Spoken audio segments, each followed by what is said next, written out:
صحیح بخاری اور صحیح مسلم کی متفق علیہ حدیث ہے کتاب الجنائز چیپٹر میں کہ قبر میں 4 سوالات کیے جائیں گے.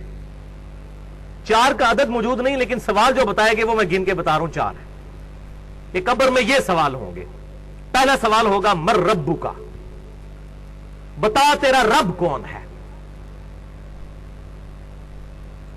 دوسرا سوال ہوگا ما دینوں کا، تیرا دین کیا ہے.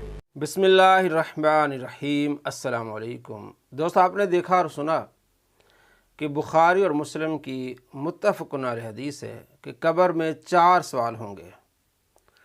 مر ربو کا پہلا سوال، ما دینوں کا دوسرا سوال. میں اسے کہتا ہوں کہ یہ اس صدی کا سب سے بڑا جھوٹا ہے. عوام کے ساتھ یہ دھوکہ کر رہا ہے، فراڈ کر رہا ہے. آپ دیکھ لیں بخاری شریف کتاب الجنائز، آپ دیکھیں، آپ صحیح مسلم کو پڑھیں، کتاب الجنائز پڑھیں، آپ کو بخاری میں نہیں ملے گا، آپ کو مسلم میں نہیں ملے گا کہ آپ علیہ السلام نے یہ ارشاد فرمایا ہو کہ قبر میں تم سے یہ سوال ہوگا مر ربو کا ما دینوں کا. اس لیے میں کہتا ہوں اس صدی کا سب سے بڑا جھوٹا ہے.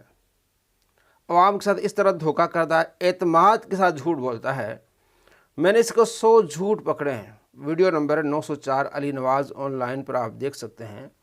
اگر کسی بھائی کو اعتبار نہیں آتا تو بخاری اٹھائے، کتاب الجنائز اٹھائے اور دیکھے کیا کوئی ایسی روایت ہے جس میں مر ربو کا ما دینوں کا کے الفاظ موجود ہوں.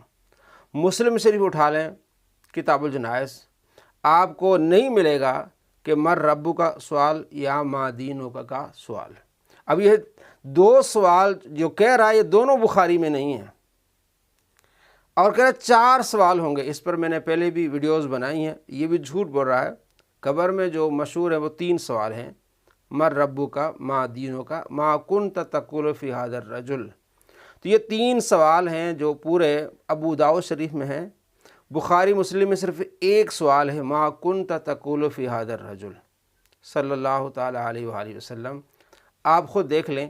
اگر آپ کو یقین نہیں آتا کہ جناب علی یہ سچا ہے، آپ بخاری اٹھائیں، آپ مسلم اٹھائیں، آپ کو معلوم ہو جائے گا کہ یہ امام بخاری پر اس نے جھوٹ بولا ہے، امام مسلم پر اس نے جھوٹ بولا ہے، اور اسی طرح یہ قرآن پر جھوٹ بولتا ہے، احادیث پر جھوٹ بولتا ہے. جھوٹوں پر اللہ کی لعنت.